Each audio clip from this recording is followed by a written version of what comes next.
N9 Montréal, ici Jeffrey Gibbons. Aujourd'hui, on s'en va en coulisses pour un des spectacles du festival Fringe, Projet Police. Let's go!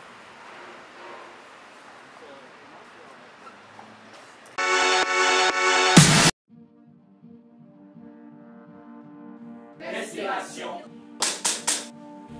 Respiration. Respiration. Hey, je sais que tu vas la tuer! Tirez-vous de ses pas, à vous de prendre la décision.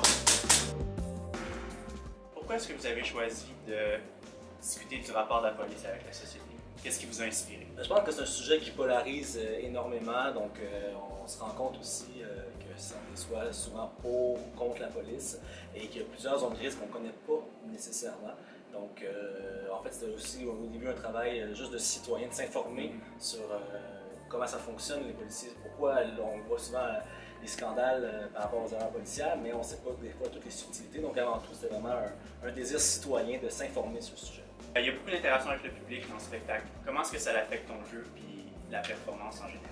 Ben, il y a deux niveaux, je pense, au show, en fait. Le premier niveau, c'est quand on est sur scène, pas en tant qu'on pourrait dire personnage, parce qu'il n'y a pas énormément de personnages, mais en tant que nous-mêmes. À la fois, on est actif dans la scène, alors qu'on est autour de la scène, en fait, à regarder. Donc, on agit à la fois en tant que spectateur, mais aussi, il y a toujours peut-être le rôle de l'acteur qui est là, présent dans le public. Et un deuxième niveau, qui peut-être est plus dans mon cas, où je fais une scène où c'est un policier, et puis là, il y a quelque chose de dramatique, et il vient très émotif. Pour l'avoir fait grand public auparavant, très souvent, de sentir la réaction des gens qui pleurent ou qui frissonnent, ça m'aide énormément dans le jeu pour pouvoir moi-même alimenter. Ouais, en fait, le spectacle, c'est basé principalement, on a une bonne centaine d'articles de journaux, d'archives qu'on a réussi à trouver et qu'on a analysé, qu'on a retravaillé. Et en plus, on a réussi à aller chercher aussi 5 entrevues avec des policiers qui sont sur le terrain dans la très grande région de Montréal, des policiers aussi en formation. Donc on a aussi les nouveaux policiers qui vont venir bientôt sur le marché du travail et les policiers d'une certaine expérience, même des policiers français qui nous ont un peu expliqué aussi c'était quoi leur réalité.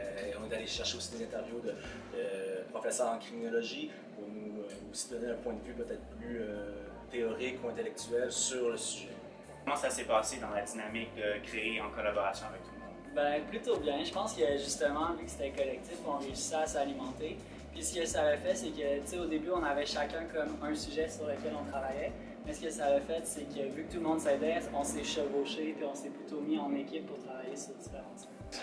Ben, c'est sûr que l'interaction, pour moi, était nécessaire parce que, comme c'est un sujet qui polarise, puis comme c'est un sujet aussi on dirait que tout le monde a quelque chose à dire là-dessus. Mais on voulait vraiment aller chercher aussi cet intérêt-là chez les gens. D'ailleurs, normalement, tous les spectacles se terminent avec une discussion avec le public pour aussi ouvrir la discussion parce que c'est un spectacle à réflexion et à discussion. Nous, ce qu'on veut, c'est pas tout simplement montrer nos recherches puis ensuite dire bon, merci, bonsoir. On veut que les gens nous discutent. Le public fait vraiment partie du spectacle. C'est eux qui influencent aussi un petit peu la manière dont le spectacle continue, justement parce qu'on les fait voter, on les fait décider. Puis je pense justement que c'est le point fort du spectacle parce que c'est pas juste nous, tu sais, le spectacle, c'est le public aussi.